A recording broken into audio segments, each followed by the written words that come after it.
Howdy! Welcome to our final presentation from our Ben Coolin software group. Our project is called Bytes, a meal sharing app. This was an endeavor we took on in our Singapore study abroad trip that we took this last winter for our CSCE 431 class. Before we begin, we'd like to give a quick introduction to our team. I'm Brian Yan. My name's Keegan Reynolds. I am Simone King. I'm Kelvin Zhang. I'm Kaiji Chen. I am Tyler Frederickson. I'm Nick Ludwig. So, Bytes aims to address a significant issue that affects numerous college campuses nationwide: food insecurity among students. Despite the common perception that college life is filled with plenty, the reality is that many students struggle to access sufficient, nutritious food on a daily basis. On the flip side of this concerning situation, there exists another group of students who find themselves with an abundance of resources, specifically in the form of unused meal swipes. These meal swipes, which are prepaid at the beginning of the semester as part of many college meal plans, often go unused as students may eat out, skip meals, or simply not consume as much as they anticipated. As a result of this, a considerable amount of these meal swipes are wasted each semester, which is not only a financial loss, but also a missed opportunity to aid those in need. The crux of this matter lies in the fact that students with these excess meal swipes could potentially play a pivotal role in alleviating hunger among their peers. However, one of the primary barriers is the lack of an efficient system to connect students who have these surpluses of meal swipes with those who need them. Currently, many students who face food insecurity may not know where to turn for help or may feel stigma in seeking aid. Similarly, students with extra meal swipes might be unaware of the pressing need among their classmates, or they might not know how to offer their unused meal swipes without a structured system in place. To address these challenges, implementing an easy and effective platform to connect these two groups could serve as a powerful solution to ease food insecurity among college campuses. Such a system will not only ensure that available resources are fully utilized, but it also promote a culture of generosity and communal support among students. Imagine a digital application that not only allows students to donate and receive unused meal swipes seamlessly and discreetly, but also facilitate scheduling in-person meetings to perform this transfer. This feature would add a personal touch to the process, enabling donors and recipients to meet, which can foster a sense of community and mutual understanding among students. By fostering such a community of selfless service, we not only help those in immediate need, but also build a stronger, more empathetic student community. This initiative could potentially reduce waste, save money, and most importantly, ensure that every student has access to nutritious meals, which is essential for their overall well-being and academic success.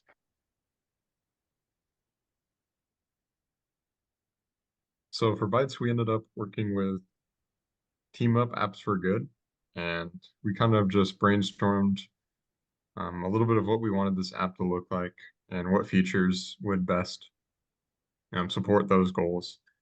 And our team's main goal was to create an app that would help facilitate the donation and retrieval of meal swipes by students. Those with excess meal swipes would be able to donate meal credits, and those, who did not have enough meal swipes would be able to receive credits. And in the development of Bytes, we wanted to add multiple different ways to where students could receive or donate credits. And two of those ways that we implemented were online transactions that would take from the credit pool of a school, and they'd be able to either add excess credits to the credit pool if they were a donor, or if they're a recipient, they'd be able to receive credits from the credit pool, and could also be able to use the second option, which is in-person meetings for in-person transactions of credits, and the meeting locations would be decided by the two parties. And overall, the goal for Bytes was to offer the solution to campus hunger and add an element of scalability so that any school who wanted to implement Bytes Bytes into their program would be able to do so seamlessly. In terms of donation methods, there are two main forms of donating meal credits, and that is online transactions and in-person meetings. So online transactions are enabled if a school has implemented Bytes API requirements into their credit system. Through the online transaction system, donors are able to easily donate meal credits at any time and any place, and they can choose how many credits they want to donate at any time. Additionally, their credits will then go to a shared credit pool, and from there, recipients can claim however many credits they need from their school's shared credit pools.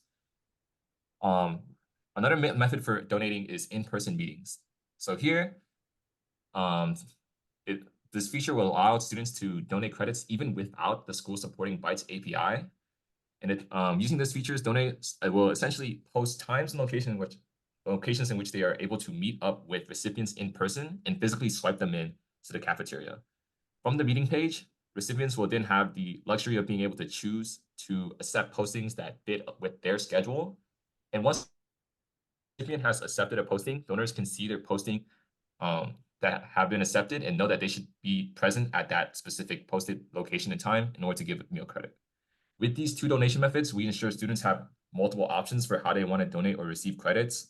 Online transactions offer convenience and ease of use, while in-person meetings allow students to donate credits even if their schools are unwilling to support Bytes and build its API requirements into their system. So here's a little bit of the system design behind what we just talked about. You can clearly see there's two different separate portions or ways that students can get credits. At the top, you can see the external API we just talked about, all fueled by, in our case, TAMU Dining. It's going to populate users with a credit amount and their email, and then from their UIN. And then and then donors can then donate to the credit pool, which then recipients can then receive credits from the credit pool.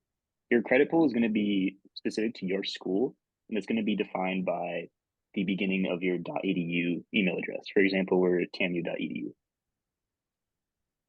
Below this, you can see the other portion. We have meetings that users can then post and accept. Donors will post meetings, and then recipients will accept the meetings. And this all happens separate away from the school in case they don't want to implement the app. So as we just explained, in order to use Bytes to its full capacity, schools will need to implement specific API calls so that we can manage credits digitally. And an example of this can be seen in our TAMU Dining application, which is an external API that we set up to mock this. It just has important information like the student's name, UIN, and credit information. And it uses that to let the user know how many credits they have already, as well as allow them to transfer credits online.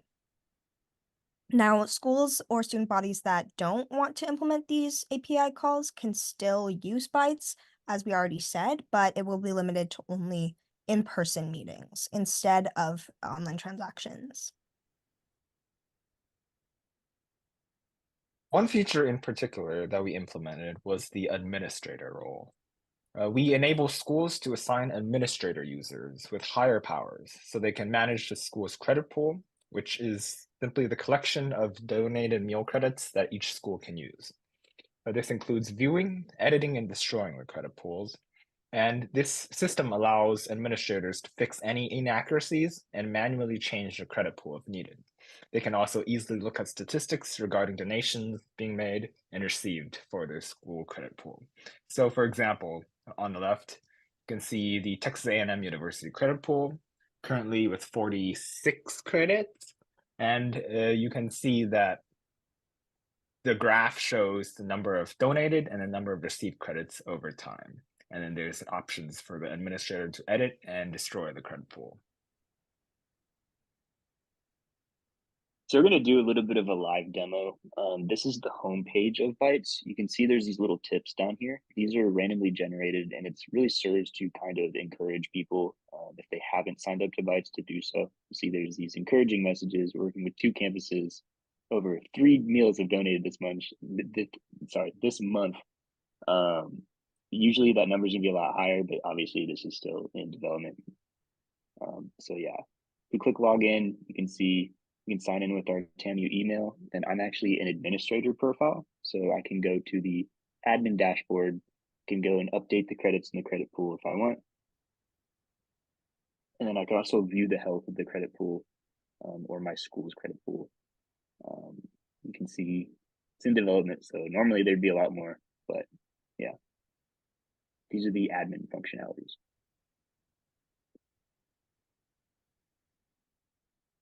This is an example of what a regular user would see in our website. Right now I am myself, and I have 1 credit, and I am a donor. Let's say I'm feeling generous, I want to donate this 1 credit away. I can just go to the transfer credit. I can type 1, and it will just send the credit away. Now the credit pool has 47, and I have no credits left.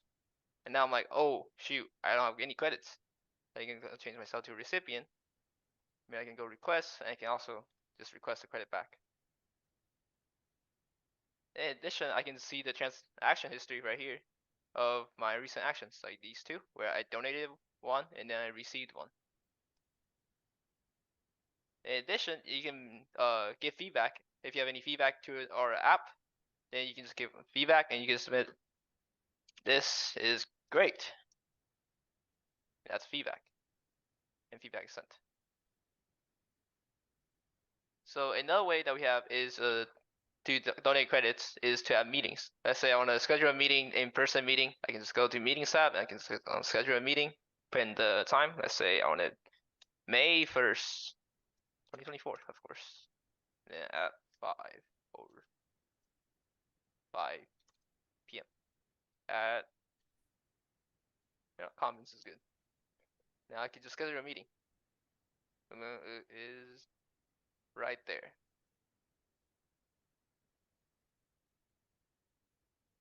Now I will demonstrate the accepting of the in-person meeting. So as you can see right now, I am listed as a donor.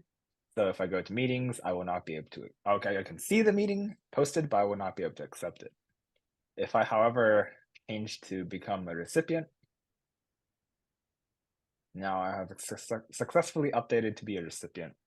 Now I can go into the meetings tab and I can view the in-person meeting that was just posted at May the 1st at the Commons Dining Hall. And then I can go ahead and click accept. And that accepts the meeting and is no longer under the public meetings. Now it shows up under my meetings. So then I can either cancel if I no longer need it, or I can click complete once the meeting has happened.